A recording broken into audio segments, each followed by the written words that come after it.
Assalamualaikum warahmatullahi wabarakatuh sahabat semua, syukur alhamdulillah kita bisa berjumpa lagi di channel ini untuk sahabat yang sudah bergabung, dan selamat datang di channel ini untuk sahabat yang baru bergabung.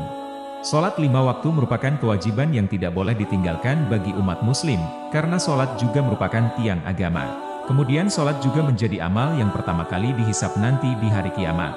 Abu Hurairah radhiyallahu anhu berkata, Rasulullah shallallahu alaihi wasallam bersabda, sesungguhnya amal yang pertama kali dihisab pada seorang hamba nanti di hari kiamat adalah sholatnya. Maka dari itu jika sholatnya baik sungguh ia sangatlah beruntung dan berhasil. Dan jika sholatnya rusak maka ia telah gagal dan rugi. Jika berkurang sedikit pun sholat wajibnya maka Allah Ta'ala berfirman, lihatlah apakah hambaku memiliki sholat sunnah, maka sempurnakanlah apa yang kurang dari sholat wajibnya. Kemudian begitu pula dengan seluruh amalnya. Hadis riwayat Tirmidzi. Selain itu, ibadah sholat yang kita kerjakan haruslah sesuai dengan ajaran yang dicontohkan Nabi Muhammad Shallallahu Alaihi Wasallam, baik dari bacaannya hingga geraknya, karena sholat yang tidak sesuai dengan apa yang dicontohkan Nabi, maka akan ditolak atau tidak diterima oleh Allah Subhanahu Wa Taala. Selain itu ada beberapa golongan yang tidak diterima sholatnya oleh Allah Subhanahu Wa Taala, meskipun dia rajin melakukan sholat tapi malah akan dimasukkan ke dalam neraka.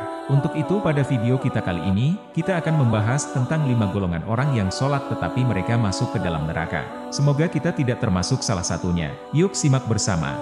Namun sebelum kita lanjut, jangan lupa tekan tombol like, share, komen dan subscribe pada video ini.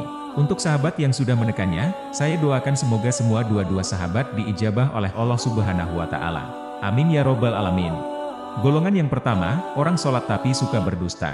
Golongan orang sholat tapi masuk neraka yang pertama adalah yang suka berdusta. Balasan dari orang yang suka berdusta dan munafik adalah siksa yang pedih di akhirat kelak. Sehingga ketika seseorang sudah rajin sholat, namun dia tetap saja suka berdusta dan tidak segera bertaubat dengan perbuatannya tersebut, maka bisa dimasukkan ke neraka. Hal ini terdapat dalam sebuah hadis, di mana Rasulullah Shallallahu Alaihi Wasallam bersabda, sesungguhnya kejujuran menunjukkan kepada perbuatan baik, dan perbuatan baik menunjukkan kepada surga, dan sesungguhnya seseorang yang membiasakan jujur ia akan dicatat di sisi Allah sebagai orang jujur. Dan sesungguhnya dusta menunjukkan kepada perbuatan dosa, dan perbuatan dosa menunjukkan kepada neraka, dan seseorang yang biasa berdusta ia akan dicatat di sisi Allah sebagai pendusta. Hadis riwayat Bukhari Muslim. Golongan yang kedua, orang yang sholat tapi suka minum khamar atau minuman keras. Golongan orang sholat tapi masuk neraka berikutnya yaitu yang suka minum khamar. Khamar atau minuman keras dan juga obat-obatan terlarang termasuk barang yang diharamkan karena memberikan efek kerusakan bagi tubuh maupun pikiran. Hal ini sebagaimana Allah Subhanahu Wa Taala berfirman, hai orang-orang yang beriman, sesungguhnya meminum khamar, berjudi, berkorban untuk berhala, mengundi nasib dengan anak panah adalah termasuk perbuatan syaiton. Maka jauhilah perbuatan-perbuatan itu agar kamu mendapatkan keberuntungan.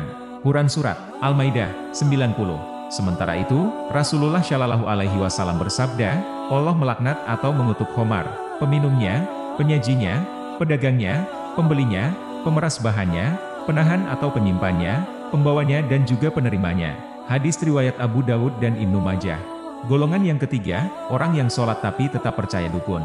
Golongan orang sholat tapi masuk neraka selanjutnya adalah orang-orang yang percaya dukun.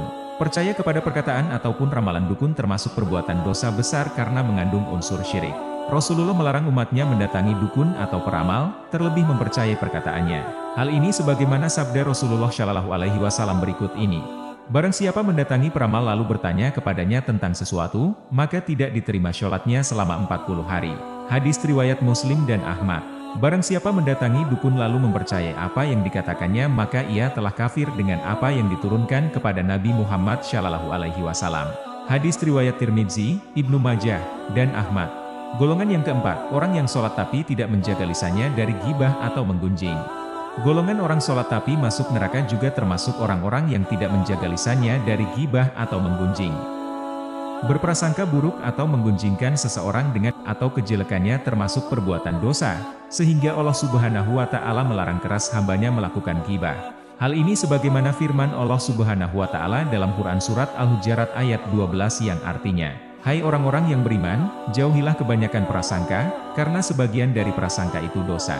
Dan janganlah mencari-cari keburukan orang, jangan pula menggunjing satu sama lain. Adakah seorang di antara kamu yang suka memakan daging saudaranya yang sudah mati? Maka tentulah kamu merasa jijik kepadanya. Dan bertakwalah kepada Allah. Sesungguhnya Allah Maha Penerima Taubat lagi Maha Penyayang. Quran Surat Al-Hujurat ayat 12. Golongan orang sholat tapi masuk neraka ini juga terdapat dalam hadis. Rasulullah Shallallahu Alaihi Wasallam bersabda, berhati-hatilah kalian dengan tindakan berprasangka buruk karena prasangka buruk adalah sedusta-dusta ucapan. Janganlah kalian saling mencari berita kejelekan orang lain, saling memata-matai, saling mendengki, saling membelakangi dan saling membenci. Jadilah kalian hamba-hamba Allah yang bersaudara. Hadis riwayat Bukhari Muslim. Golongan yang terakhir, 5. Orang yang sholat tapi mengabaikan anak yatim, fakir miskin, dan orang lain yang membutuhkan. Golongan orang sholat tapi masuk neraka yang terakhir adalah orang-orang yang mengabaikan anak yatim, fakir miskin dan orang lain yang membutuhkan. Tidak akan sempurna iman seseorang jika dia masih mengabaikan anak yatim maupun kaum miskin dan orang-orang yang membutuhkan pertolongannya, padahal dia mampu. Allah Subhanahu wa Ta'ala berfirman, dan belanjakanlah harta bendamu di jalan Allah, dan janganlah kamu menjatuhkan dirimu sendiri ke dalam kebinasaan, dan berbuat baiklah, karena sesungguhnya Allah menyukai orang-orang yang berbuat baik. Quran Surat Al-Baqarah ayat 195. Itulah 5 golongan orang yang sholat tapi masuk ke dalam neraka. Jika seseorang rajin sholat, namun tidak mampu memberikan pengaruh yang baik bagi kehidupannya, maka hal itu bisa menjadi sebuah kerugian baginya. Semoga kita terhindar dari golongan orang-orang tersebut. Wallahualam bishawab. Terima kasih telah menonton video kami, dan jangan lupa untuk like, share, komen dan subscribe channel ini. Sampai jumpa di video kami selanjutnya. Wassalamualaikum warahmatullahi wabarakatuh.